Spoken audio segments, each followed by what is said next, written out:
Je m'appelle Julia, j'ai 10 ans et moi j'adore la nature.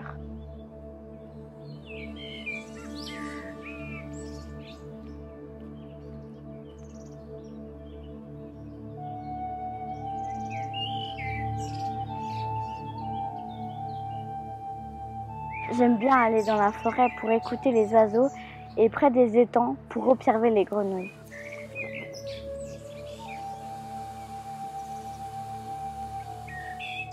Qu'est-ce que la nature? La nature, c'est les oiseaux qui chantent, il y a des fleurs, les arbres, les insectes, les animaux. C'est calme, il n'y a pas de déchets par terre ou il n'y a personne qui pollue.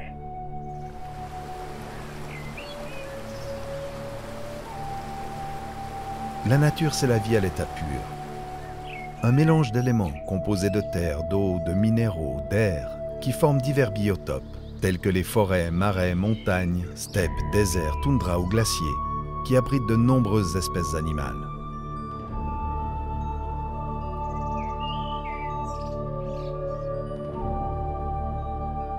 L'ensemble des êtres vivants coexistant dans un espace écologique donné, appelé biotope, et leurs interactions inter- et intra-espèces, dénommées biocénoses, forment ce que l'on appelle un écosystème.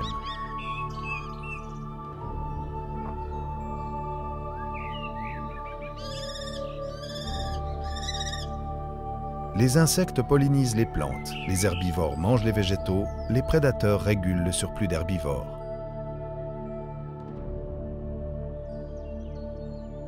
Toutes les espèces présentes sur cette terre ont un rôle à jouer. Elles sont interdépendantes et ont besoin les unes des autres pour subsister. C'est pour cette raison que les cycles naturels qui permettent un parfait équilibre ne devraient jamais être transgressés. Car la nature est une perfection qui fonctionne parfaitement bien depuis la nuit des temps et qui n'a pas besoin de nous.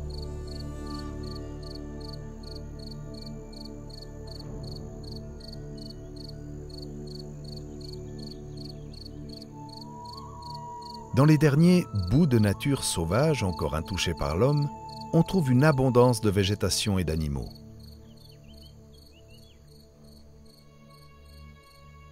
La plupart des gens confondent campagne et nature. Pourtant, la différence est considérable. La campagne n'est qu'une succession de parcelles agricoles contiguës. Des rectangles ou des carrés bien délimités, parfois séparés par quelques buissons ou cordons de forêt. Des zones clôturées quand du bétail y est détenu. Ces images, que l'on pourrait prendre pour des prairies, ne sont en fait que des champs de maïs pour la plupart. En hiver et au printemps, c'est déjà nettement moins bucolique.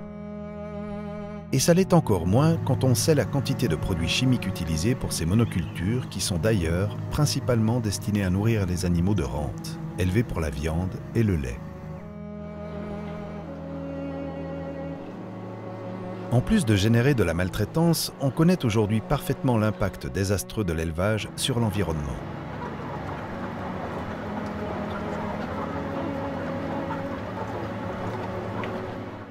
En comprenant l'énorme fossé qu'il y a entre campagne et nature, on réalise qu'il n'y a plus de vrais espaces naturels, mais uniquement quelques bouts de nature, coincés entre des cultures intensives, des routes, des zones industrielles ou des villes qui survivent on ne sait par quel miracle, tant les alentours et les sols sont souillés.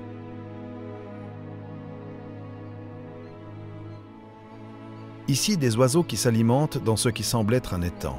Mais en fait, il s'agit d'un champ de maïs laissé en jachère. Les sols sont donc contaminés, car imbibés d'engrais et de pesticides.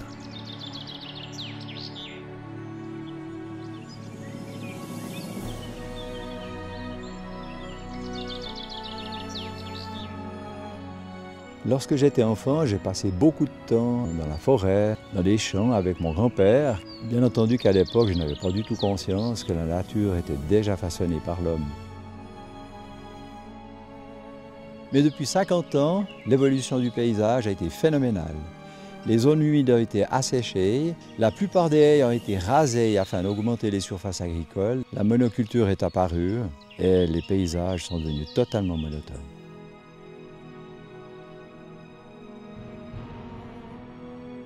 Dans la nature, les plantes, elles font un peu ce qu'elles veulent. À la campagne, il y a plein de produits chimiques. C'est l'homme un peu qui dirige les plantes. Je préfère quand ça pousse comme la nature le décide parce que quand c'est tout carré, tout à la même hauteur, c'est pas très naturel. On voit que les hommes sont passés par là.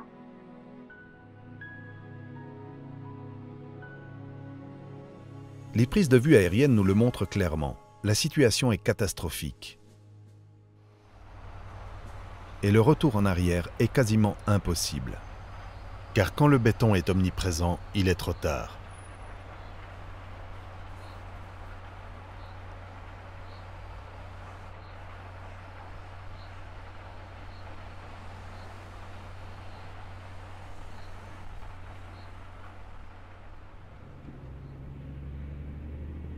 Le phénomène boue de nature se répand partout, y compris chez nous. Il est d'ailleurs plus marquant ici qu'ailleurs, car la Suisse, comparée aux autres nations, est minuscule.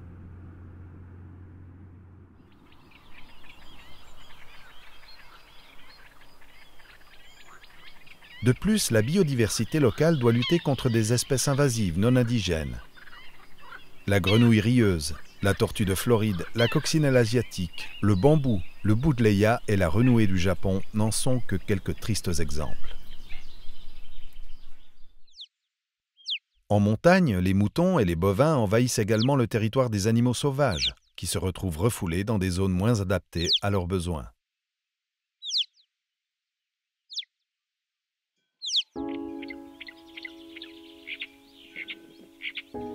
Comment les animaux sauvages survivent-ils dans ces boues de nature? En Suisse, à part peut-être le parc national des Grisons, où à ma connaissance il n'y a quasi plus d'intervention de l'homme, nous n'avons plus d'espace totalement sauvage. C'est grave. Si on regarde à travers une loupe les quelques minuscules biotopes qui restent en Suisse, tout semble à peu près correct pour le citoyen lambda. Mais en prenant de la hauteur, l'évidence s'impose. La plupart n'ont plus rien de naturel, puisqu'entièrement façonnés par l'homme. Les gouilles artificielles qui récoltent les eaux sales issues du ruissellement des autoroutes appelées dévidoirs contiennent de nombreux déchets, des métaux lourds en grande quantité ainsi que de multiples autres substances tout aussi nocives. Mais beaucoup d'oiseaux les utilisent où ils vivent, pour pallier le manque de zones humides ou d'étangs.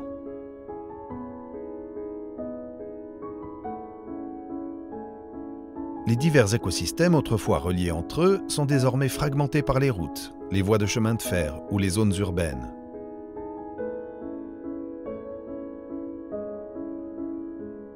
Les échanges entre la faune sauvage sont réduits par ces barrières qui les empêchent de se mouvoir librement. Ceci engendre la consanguinité qui compromet la survie des espèces à moyen terme.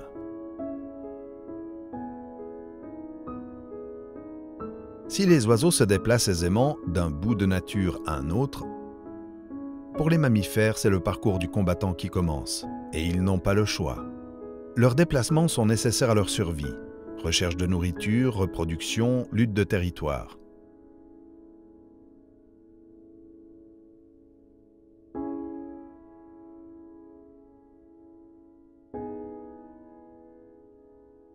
Dans certaines régions où les forêts sont rares, comme la plaine du Rhône par exemple, il n'existe quasiment pas de passage à faune.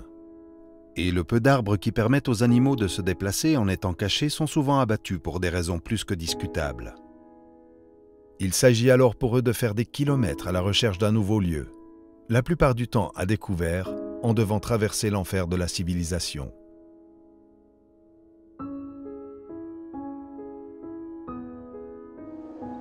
Arriver à bon port sans finir écrasé sous les roues d'un véhicule tient du miracle.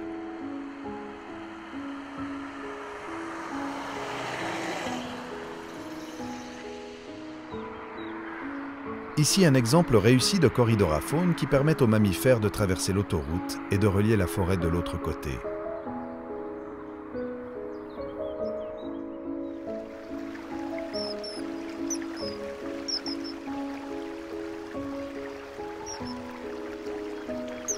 Pour les espèces liées au milieu aquatique comme les castors, les loutres et les poissons, c'est encore plus difficile.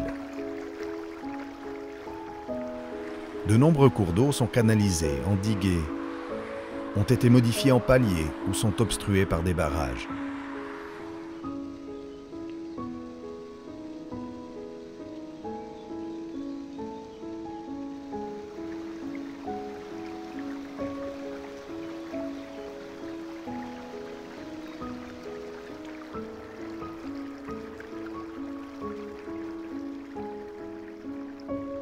Très rarement, des aménagements tels que des passes à castors ou à poissons sont installés.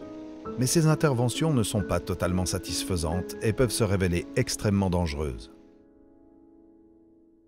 Non seulement leur habitat naturel se rétrécit chaque jour davantage, mais en plus, oiseaux et mammifères ne trouvent même plus la paix dans les derniers bouts de nature qui restent. Les chevreuils, les cerfs, les sangliers et les renards, dont ces deux derniers sont considérés comme des nuisibles, sont en effet pourchassés inlassablement. Des battues sont organisées à travers forêts et roselières, provoquant la panique et des dérangements importants dans ces lieux censés offrir quiétude et repos à de nombreuses espèces avicoles en hivernage, migration ou nidification.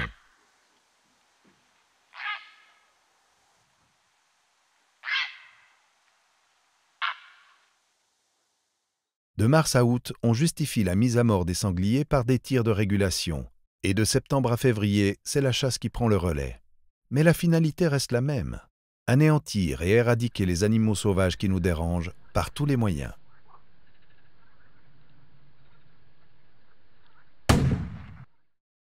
On n'hésite pas à gonfler les chiffres de leur effectif en mettant en avant les dégâts causés par ces animaux pour que les chasseurs puissent aller assouvir leur passion sanguinaire 12 mois par année, avec la bénédiction des autorités et des politiciens.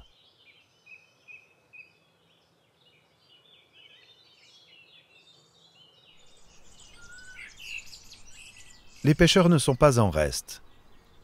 Ils sont nombreux à monopoliser des sites naturels toute la journée ou la soirée. Ils écoutent de la musique très fort, allument des feux pour leurs grillades, jettent leurs bouteilles ou canettes de bière, lesquelles viennent rejoindre les autres déchets qu'ils laissent derrière eux, comme les mégots de cigarettes. Pour ce qui est de la gestion de la forêt, certains gardes forestiers se comportent en véritables exterminateurs. Sous prétexte d'éclaircir la forêt, ils font assécher ou tronçonner tous les arbres d'une région, y compris des chênes qui représentent une source de nourriture importante pour nos cochons sauvages. Ces derniers n'ont alors pas d'autre choix que de s'alimenter dans les cultures situées juste à côté des marais dans lesquels ils se cachent la journée. Mais là encore, l'homme a tous les droits et ce sont toujours les animaux qui sont accusés de provoquer des dégâts. Mais quand les machines laissent des ornières à travers toute la forêt, là, personne ne s'insurge.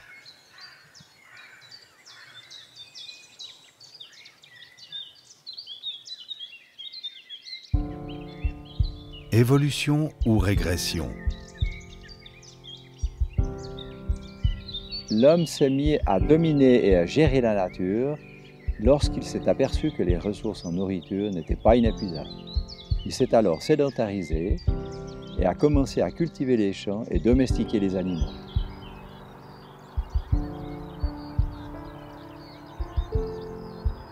La grande majorité d'entre nous ne savons plus vivre en harmonie avec la nature. Nous la façonnons et la gérons au gré de nos envies et de nos besoins, et certains la perçoivent même comme une ennemie. Dans ces conditions, le résultat est évidemment catastrophique.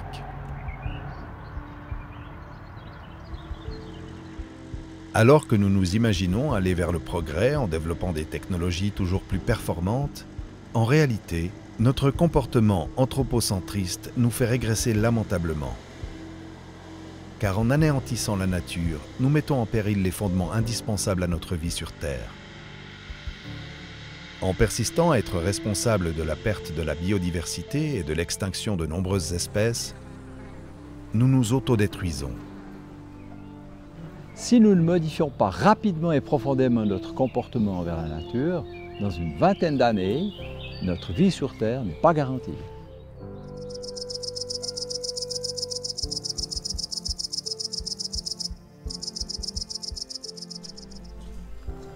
Notre égocentrisme nous pousse à vouloir posséder et dominer les divers écosystèmes qui nous entourent. Aurions-nous peur de la nature pour agir de la sorte? tels les chasseurs qui veulent l'extinction du loup parce qu'ils le craignent et ne le voient que comme un concurrent. Or, sans la nature, nous ne sommes rien. Notre intelligence devrait nous permettre de le comprendre aisément, et pourtant. Depuis des centaines de millions d'années, la Terre est un lieu où la vie est possible, grâce à une biodiversité infinie de la faune et de la flore. Mais en l'espace d'une petite centaine d'années, nous avons atteint le point de non-retour, notamment avec les déchets nucléaires que nous produisons et qui sont des bombes à retardement pour les millions d'années à venir. Contrairement aux peuples premiers à travers le monde qui considèrent que la Terre ne leur appartient pas et de ce fait se comportent respectueusement et humblement envers elle, aujourd'hui, dans la plupart des pays, la Terre est exploitée, souillée et usée, car les sociétés modernes ont perdu le lien sacré qui les lie aux vivants. Nous pillons ces richesses, et ainsi faisant, nous allons droit dans le mur.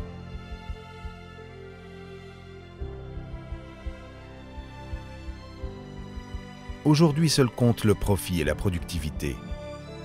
Peu importe le triste héritage que nous laisserons aux générations futures. La nature et l'environnement ne sont jamais prioritaires pour les gouvernements, les États, les cantons ou les communes.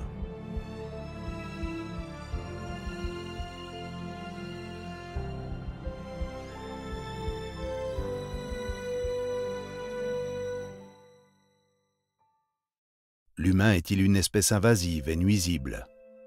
La démographie, en constante augmentation sur la planète, et notre longévité qui ne cesse de s'accroître ont des conséquences désastreuses pour l'environnement. Et la nature étouffe sous nos déchets, nos rejets et nos pollutions.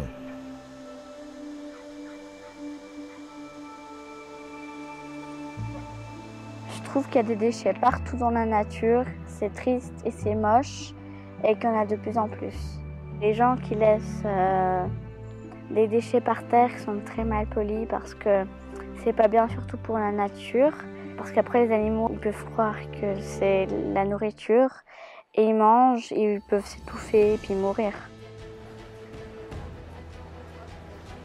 Il y a de plus en plus de gens, de maisons et de routes et de moins en moins de nature. Nous étions 3 milliards de terriens en 1900, 5 milliards en 1980, 6 milliards en 2000. Et en 2018, nous sommes bientôt 8 milliards. L'accroissement exponentiel et vertigineux de la population mondiale nous condamne inévitablement, et bien plus vite qu'on ne le pense, à des guerres pour l'accès à de la terre, de la nourriture, de l'eau et de l'énergie.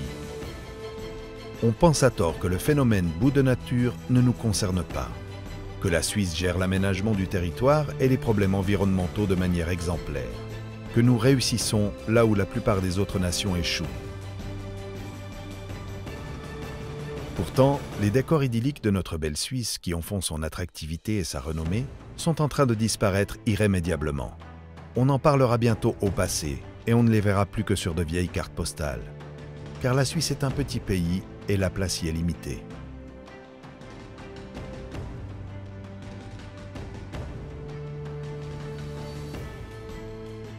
En 2018, la population helvète se monte à 8,5 millions d'habitants pour une surface de 41 000 km². Si l'entier de la superficie pouvait être habité, cela représenterait plus de 200 personnes par km². Mais les Alpes recouvrent 60% de la surface totale de la Suisse, ce qui réduit drastiquement les territoires habitables et augmente la densité d'occupation.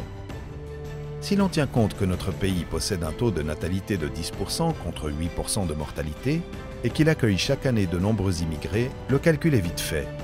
La population suisse augmente annuellement de 90 à 100 000 personnes, ce qui correspond au nombre d'habitants de la ville de Winterthur. Individus qui devront se nourrir, s'insérer dans le monde de l'emploi et se loger. Et qui dit logement dit construction et donc diminution de surface agricole ou naturelle.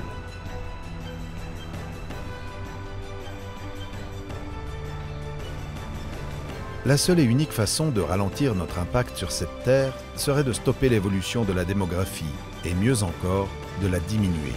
C'est une simple question de bon sens et surtout de survie.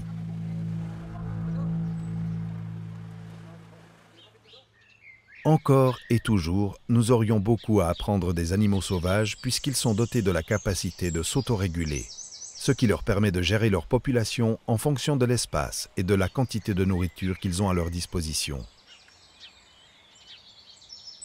De plus, le rôle des prédateurs est primordial, puisqu'il permet d'éliminer les animaux malades ou âgés, ou dont le surnombre risquerait de mettre en péril le parfait équilibre qui existe entre les espèces depuis que la vie existe. Le monde sauvage est souvent dur, et la prédation peut attrister une personne sensible déconnectée de la nature. Mais la mort permet la vie.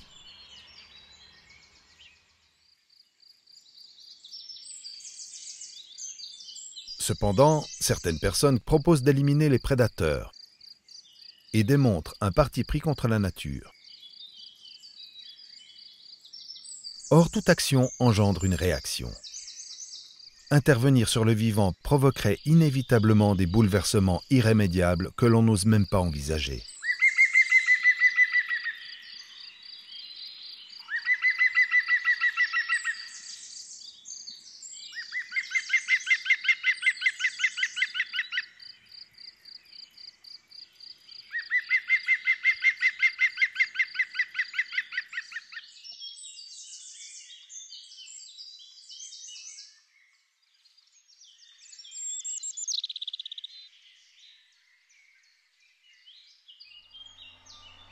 Écologie ou économie?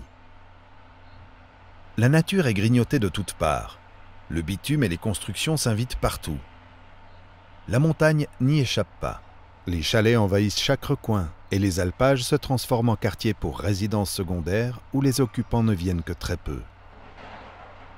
Bien sûr, les communes et les collectivités s'en réjouissent. Le tourisme et l'économie locale sont prioritaires puisqu'ils génèrent d'importants bénéfices. Quand le plan d'affectation d'un lieu doit être modifié en zone à bâtir, en zone commerciale ou en nouvelle route, certaines organisations environnementales demandent des compensations écologiques en échange de la levée de leurs oppositions. C'est toujours mieux que rien, reste que c'est loin d'être suffisant. Les quelques gouilles par-ci par-là, la plupart du temps asséchées, ne viendront jamais compenser la destruction du milieu initial ou la perte immense de territoire naturel.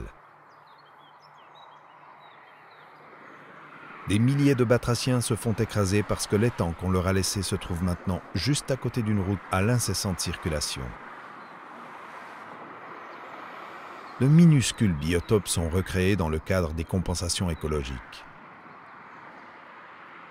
On les place dans des endroits où personne ne voudrait vivre, tellement ils sont pollués, bruyants, néfastes ou de peu de valeur, histoire de se donner bonne conscience et se vanter d'avoir pris des mesures adéquates et œuvré pour l'environnement.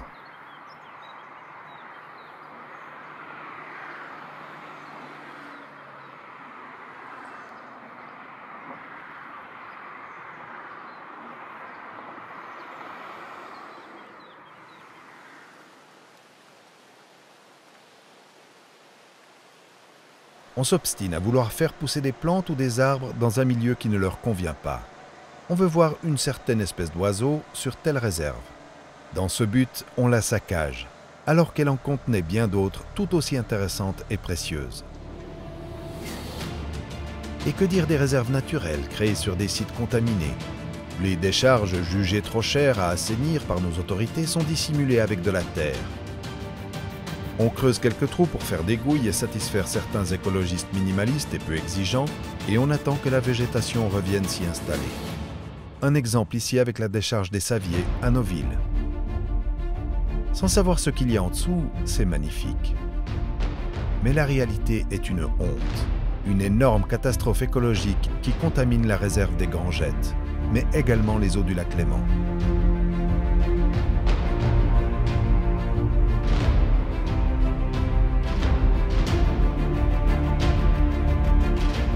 Quelle pitoyable gestion de la nature. L'homme a ce besoin de laisser sa marque partout où il passe, quoi qu'il fasse.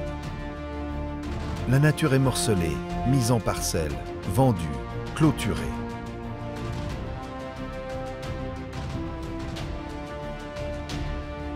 La question des barrages hydrauliques est tout autant préoccupante.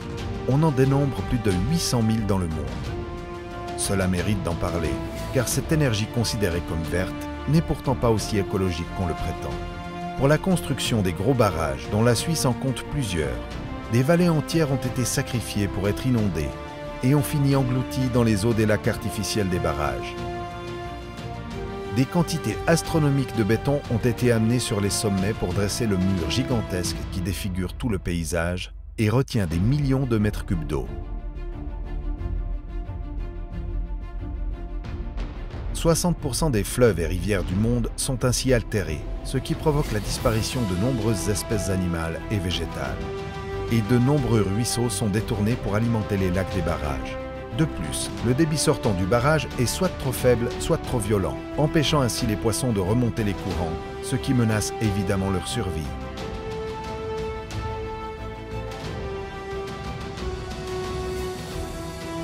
Saviez-vous que pour le seul barrage de la Grande Dixence, 100 km de conduites ont été creusés dans nos montagnes pour alimenter le lac d'Edis, que ce barrage retient 400 millions de mètres cubes d'eau et que le mur de 285 mètres de hauteur pèse 15 millions de tonnes?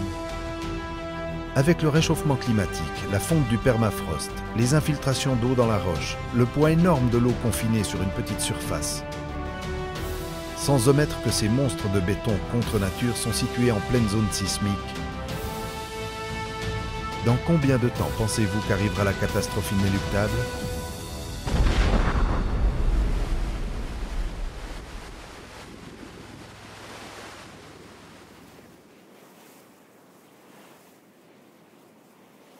En plus de la chasse et de la diminution dramatique des divers biotopes qui abritent la faune sauvage, cette dernière doit également subir nos intrusions constantes lors de la pratique de nos divers loisirs, tels que les quads qui terrorisent les animaux forestiers,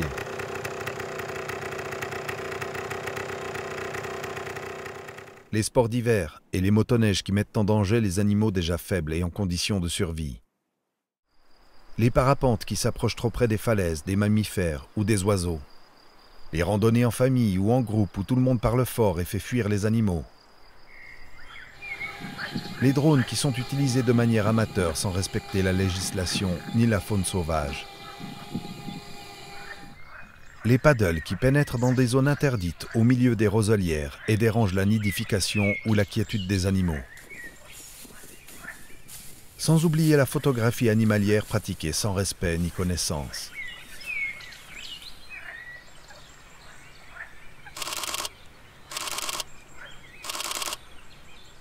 Les promenades avec le chien détaché qu'on laisse errer sans surveillance ou sans contrôle dans les prairies ou forêts.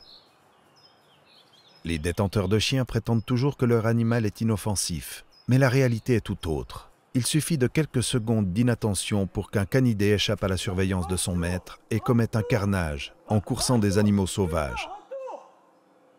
Et trop souvent, sans même que le propriétaire ne s'en rende compte. Ce jeune chevreuil a été débusqué et poursuivi par 2 chiens qui l'ont attaqué et lui ont entièrement arraché et dévoré l'arrière-train. Il a été retrouvé agonisant dans un champ, une patte fracturée et des plaies béantes sur le corps. Il a dû être abattu par le garde-faune. La liste de nos loisirs dérangeants est interminable. Les gens ne savent plus s'occuper de manière non intrusive. La contemplation avec une paire de jumelles ne suffit plus. Il faut l'adrénaline, la compétition, toujours plus vite, plus haut, toujours plus loin. La photo à tout prix.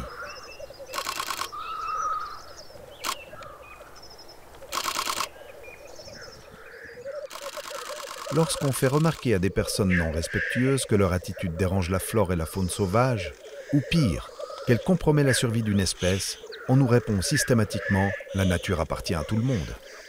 Sauf que nos loisirs empêchent des animaux de se nourrir, de se reproduire, et les contraignent à devoir vivre dans des lieux inappropriés pour eux, uniquement dans le but de nous éviter. L'humain se croit toujours en haut de la pyramide, alors que sa place se situe au même niveau que toutes les espèces de cette planète. Les réserves naturelles sont-elles finalement créées et aménagées pour la nature et la faune sauvage, ou pour les humains? Le but initial d'une réserve est de protéger une parcelle ou un territoire des impacts directs liés aux activités humaines et vise également à préserver des ressources naturelles pouvant être menacées. mais ils ne représentent que 6% de la surface totale de Suisse. 6%, et la chasse est autorisée dans de nombreuses réserves. Souvent, nous croyons savoir comment préserver un biotope, mais la plupart du temps, on se trompe. Et on se rend compte que finalement, tout ce que l'on essaie de faire aujourd'hui, c'est de réparer les erreurs du passé, mais sans avoir réellement appris de nos fautes, puisque nous les répétons inlassablement. Afin de nous sensibiliser à la nature, tout est fait pour attirer le plus de monde possible dans des centres pédagogiques ou lieux de contemplation.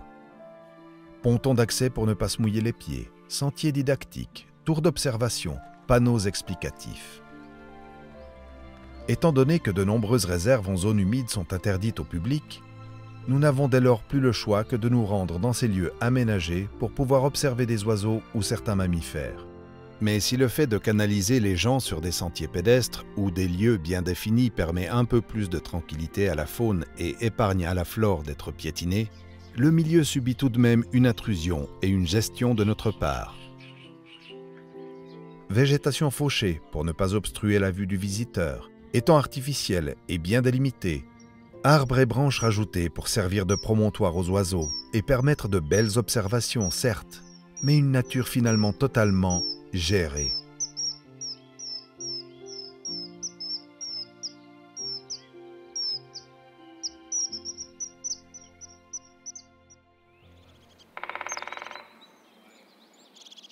Contrairement à ce qu'on voudrait vous faire croire, les documentaires animaliers qui vous montrent des endroits magnifiques avec des animaux, un gros plan, il ne faut pas rêver, ça ne représente plus du tout la réalité.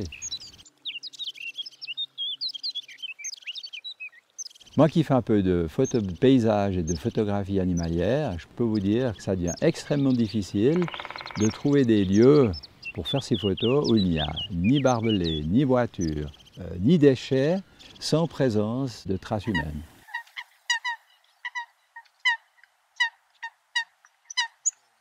Nous profitons tous de la nature. Alors, il est maintenant grand temps qu'on se déconnecte un petit peu de nos smartphones et qu'on se reconnecte à la nature. Engageons-nous davantage en sa faveur par des actions concrètes sur le terrain. Si l'on veut préserver le peu de nature qui nous reste, il est indispensable de conserver des territoires suffisamment grands où l'homme n'interviendrait plus. C'est la seule façon de garantir la survie de certaines espèces animales et végétales actuellement sur liste rouge.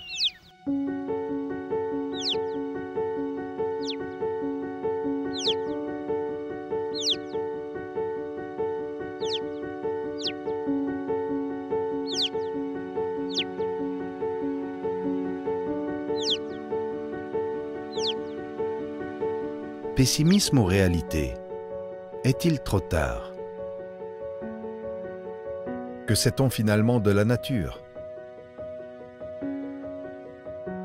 Plus on passe de temps à l'observer, plus elle nous surprend, et plus on se rend compte de toutes nos ignorances et de nos erreurs.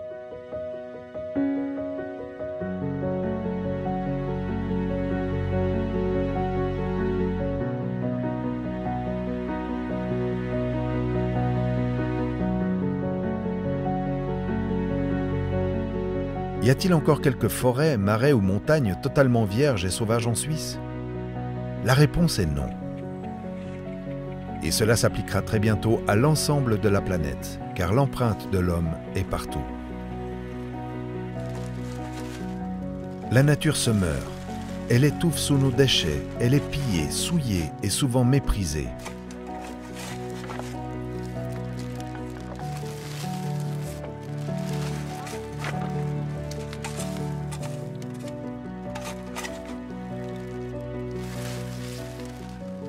Mais est-elle condamnée pour autant? Si un jour l'humanité venait à disparaître, la végétation et de nombreuses espèces animales reprendraient vite leurs droits. Mais tant que les humains habiteront cette terre et seront aussi nombreux à exploiter ses ressources et à polluer comme nous le faisons actuellement, tant que nous continuerons à construire et bétonner, seuls subsisteront alors quelques minuscules bouts de nature, dans lesquels survivront quelques animaux sauvages que nous irons observer de la même manière qu'en allant aux zoos. Cette sombre conclusion n'est que le reflet de ce que l'on observe ici en Suisse et partout dans le monde. Ce constat désespérant et accablant est partagé par un nombre croissant de scientifiques et d'écologues. Pourtant, la sonnette d'alarme a été tirée depuis très longtemps, mais rien n'a fondamentalement changé et aucune réelle perspective d'amélioration n'est en vue. Le compte à rebours est bientôt terminé et l'homme doit rapidement se remettre en question. Accepter qu'il fait partie d'un tout. Il doit arrêter de se comporter en seigneur et maître de la nature et de se croire supérieur aux autres espèces qui peuplent cette terre.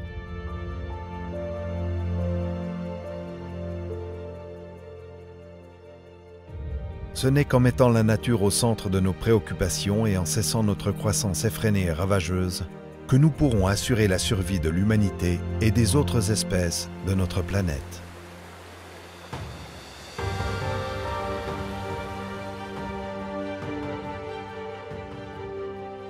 Je suis convaincu que l'éducation à l'environnement est primordiale pour les enfants afin qu'ils deviennent des citoyens responsables et respectueux de la nature. Et cet enseignement devrait commencer dès leur plus jeune âge.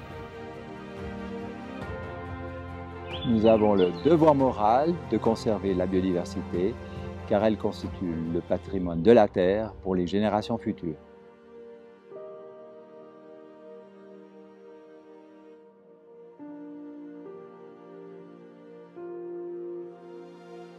Moi, j'ai que 10 ans, je peux pas faire grand-chose. La nature, elle est tellement belle qu'on doit la respecter et tout faire pour la sauver.